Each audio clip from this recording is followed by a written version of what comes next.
come back here, you rabbit. You stop eating all my lettuce. Oh, hey there. Hi, I'm Gorn. The Philistines defeated the Israelites in a battle and took the Ark of the Covenant.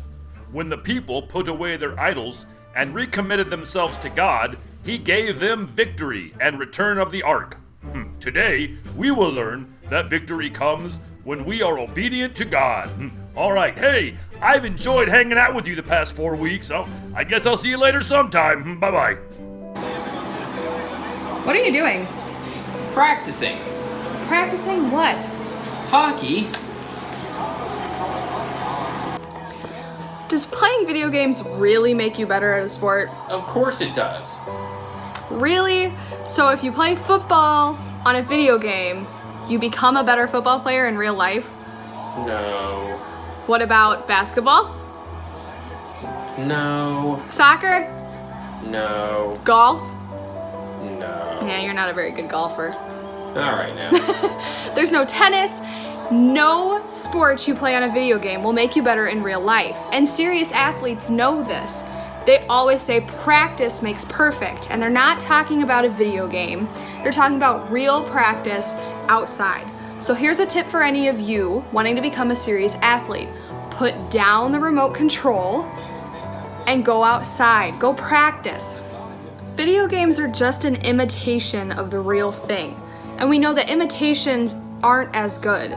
So if you think about even this, like serving God is incredible. He has this amazing plan for you. He has a victory in your life coming. But if you worship anything besides Him, it's just an imitation. There's not that victory coming for you. So if you worship money or a celebrity, maybe it could be a sport or it's video games, it's not as good as worshiping God. Those are called idols. Don't worship idols over what's truly important. Like I said, God has a victory for you, and it's incredible, and we don't want to waste the opportunity by worshiping other things. There's no substitute for the real thing. Give your idols to God. Smash them. Come before Him. Give your heart to Him, and He'll lead you to victory. There is nothing like the real thing. No substitutions will ever come close.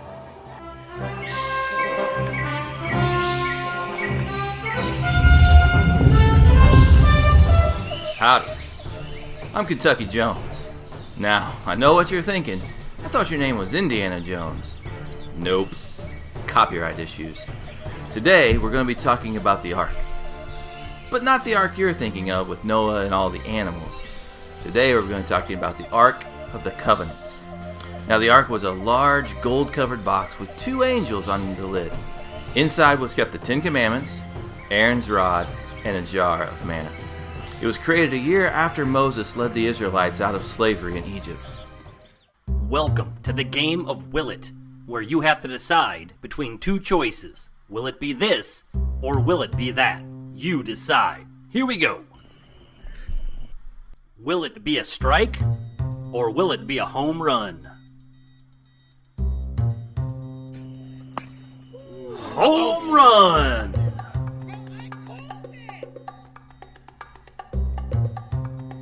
Will it sink, or will it float?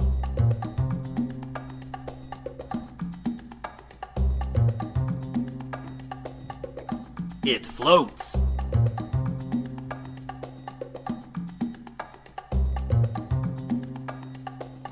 Will it pop, or not?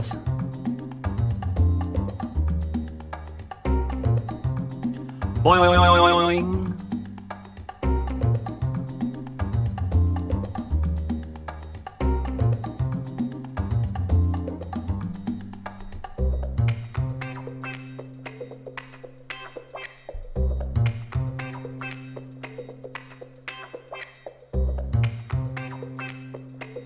Will it spill and make a mess, or will it keep the upside down lid on?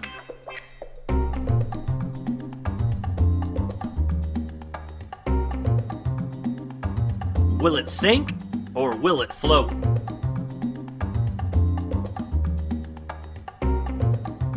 Straight to the bottom.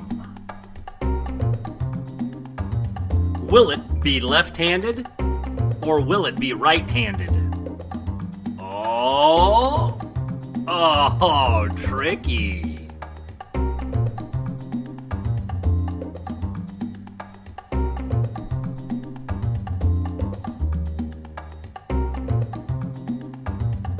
Will it go over the goal or go in the goal?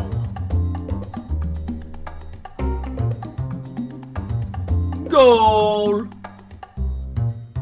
Oh, we're back to this. Will it pop or not?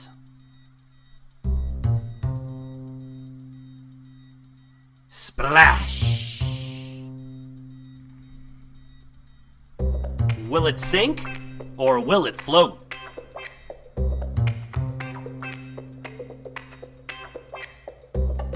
It floats. I love my cereal,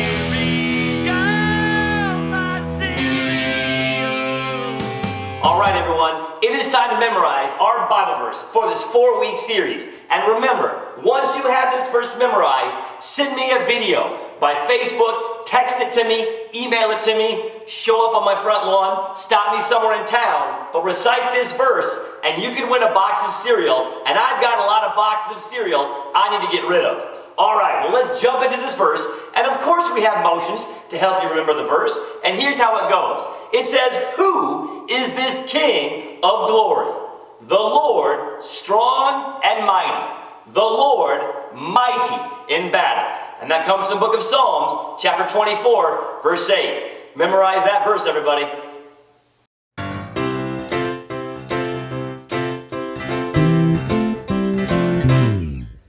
Trust in the Lord with all your heart.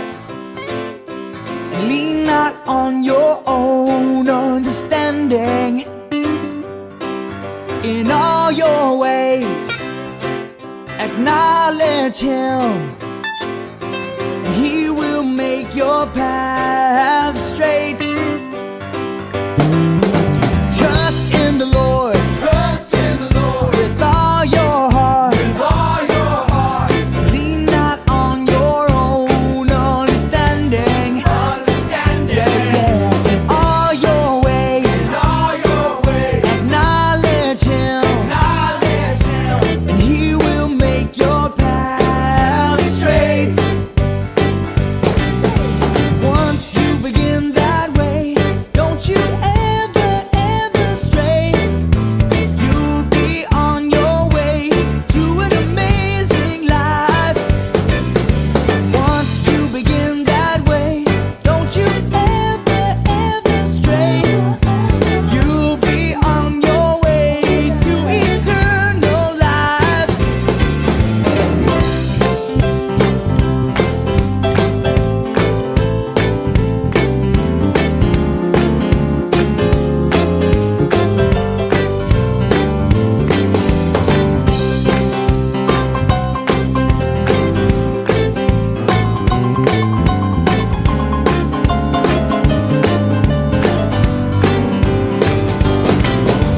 Once you begin that way, don't you ever stray. You'll be on your way to an amazing life. Hey, now, once you begin that way, don't you ever stray. You'll be on your way to eternal life. Yeah, trust in the Lord. Trust in the Lord with all your heart. Lean not on your own understanding. In all your ways. Acknowledge Him. He will make your path straight. He will make your path straight. Ooh, yeah. He will make your path straight. Have you ever had a plan that just didn't go the way you hoped? Maybe you were planning a big surprise for your dad's birthday, and you went shopping with your mom and your siblings, and you picked out the perfect gift, and you wrapped it up, and you gave it to him. And then what does your annoying little brother or sister do? right before your dad opens his gift, they shout out, "It's a brand new shirt, Daddy!" Or maybe you're one of the unlucky ones who had your vacation plans fall through. All year long, your mom and your dad have talked about going to the beach, and they rented a condo, and they got a brand new grill to cook on, and you got a new swimsuit to look all cool, and you got new buckets to make sandcastles. And then what happens? The week you're supposed to go to the beach, there's a hurricane. Or what about your plans right now? You know, COVID sure seems to be messing our plans up, doesn't it? Sometimes things go wrong that are out of our control. We can't plan around hurricanes. We can't plan around brothers or sisters or getting sick. But there are some things that are under our control. The most important thing is to live our lives with our priorities right. And that means that we need to put God first in everything. We need to give God the best of our hearts every single day. We need to spend time with Him in prayer and to read the Bible. We need to make living for God our number one goal. When we don't put God first, that can cause problems. You would think that after all God did for the Israelites, that they would have learned that lesson. But they always seem to forget. And so in today's scripture, we're going to see what happens when you don't put God first, and then when you get things straight. And check out this first part from 1 Samuel chapter 4, verses 1 to 11. The Israelites went out to fight against the Philistines. The Israelites camped at Ebenezer. The Philistines camped at Aphek. The Philistines brought their forces together to fight against Israel. As the fighting spread, the Israelites lost the battle to the Philistines. The Philistines killed about 4,000 of them on the field of battle. The rest of the Israelite soldiers returned to camp. Then the elders asked them, "Why did the Lord let the Philistines win the battle over us today? Let's bring the ark of the Lord's covenant from Shiloh. Let's take it with us. Then the Lord will save us from the power of our enemies." So the people sent men to Shiloh. They brought back the ark of the Lord's covenant law. He sits there on his throne between the cherubim. The Lord is the one who rules over all. Eli's two sons, Hophni and Phinehas, were with the ark of God's covenant law. The ark was in Shiloh. The ark of the Lord's covenant law was brought into the camp. Then all the Israelites shouted so loudly that the ground shook. The Philistines heard the noise. They asked, "What's all that shouting about in the Hebrew camp?" Then the Philistines found out that the ark of the Lord had come into camp, so they were afraid. "A god has come into their camp," they said. "Oh no, nothing like this has ever happened before. How terrible it will be for us. Who will save us from the power of these mighty gods?" They struck down the people of Egypt in the desert. They sent all kinds of plagues on them. "Philistines, be strong. Fight like men. If you don't, you will come under the control of the Hebrews. You will become their slaves, just as they have been your slaves. Fight like men." So the Philistines fought. The Israelites lost the battle, and every man ran back to his tent. A large number of them were killed. Israel lost 30,000 soldiers who were on foot. The ark of God was captured, and Eli's two sons, Hophni and Phinehas, died. The Israelites were a rebellious people. They were often going out on their own, doing their own things, thinking they were just fine without God's help. And so when they lost this battle to the Philistines, they really thought the solution was to bring the Ark of the Covenant into the battle with them. And instead, they lost another battle. They lost two of their leaders, and they lost the Ark of the Covenant. See, the Israelites did not need the Ark. They needed God. They put their faith in a thing rather than in God. They should have asked God to lead them instead of dragging His Ark into battle. When Eli, the high priest and the father of Hophni and Phinehas, learned that his sons were dead, he fell down and died as well. And so a man named Samuel, who loved God, became the next high priest. And it was him who set Israel straight and helped them settle the score with the Philistines. Check out the second part from 1 Samuel chapter 7, verses 2 to 13. The ark remained at Kerith Jearim for a long time. It was there for a full 20 years. Then all the Israelites turned back to the Lord. So Samuel spoke to all the Israelites. He said, "Do you really want to return to the Lord with all your hearts? If you do, get rid of your false gods. Get rid of your statues of female gods that are named Ashereth. Commit yourselves to the Lord. Serve Him only. Then He will save you from the power of the Philistines." So the Israelites put away their statues of gods that were named Baal. They put away their statues of female gods that were named Ashereth. They served the Lord only. Then Samuel said, "Gather all the Israelites together at Mizpah. I will pray to the Lord for you." When the people had come together at Mizpah, they went to the well and got water. They poured it out in front of the Lord. On that day, they didn't eat any food. They admitted that they had sinned. They said, "We've sinned against the Lord." Samuel was serving as the leader of Israel at Mizpah. The Philistines heard that Israel had gathered together at Mizpah, so the Philistine rulers came up to attack them. When the Israelites heard about it, they were afraid. They said to Samuel, "Don't stop crying out to the Lord our God to help us. Keep praying that he will save us from the power of the Philistines." Then Samuel got a very young lamb. He sacrificed it as a whole burnt offering to the Lord. He cried out to the Lord to help Israel, and the Lord answered his prayer. The Philistines came near to attack Israel. At that time, Samuel was sacrificing the burnt offering. But that day, the Lord thundered loudly against the Philistines. He threw them into such a panic that the Israelites were able to chase them away. The men of Israel rushed out of Mizpah. They chased the Philistines all the way to a point below Beth-kar. They killed them along the way. Then Samuel got a big stone. He set it up between Mizpah and Shin. He named it Ebenezer. He said, "The Lord has helped us every step of the way." So the Philistines were brought under Israel's control. The Philistines didn't attack their territory again. The Lord used his power against the Philistines as long as Samuel lived. There was nothing wrong with what the Israelites wanted. See, the Philistines were a mean people, and the Israelites just wanted the Philistines to leave them alone. And so they went into battle, not to steal property or to steal land, but to defend themselves.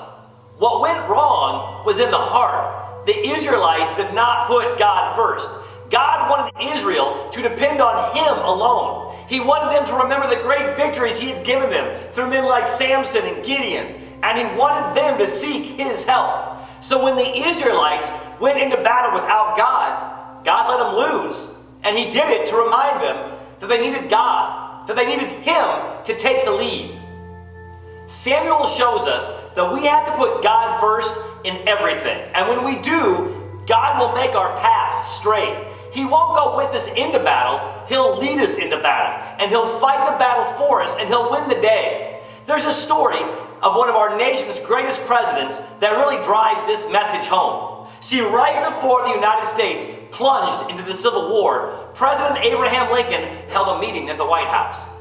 After making their plans for the war, one of the president's advisors suggested they say a prayer asking that God go with them into battle. "No," shouted President Lincoln, "don't pray that God goes with us. Pray that we are going with God." God doesn't follow us. We follow God. And when we do, we're guaranteed the victory. Put God first in your life. Submit yourself to him and follow where God leads. God will go before you and he will give you the victory. Everyone, thank you so much for watching. I'll catch you back here next week when we're going to begin a brand new series.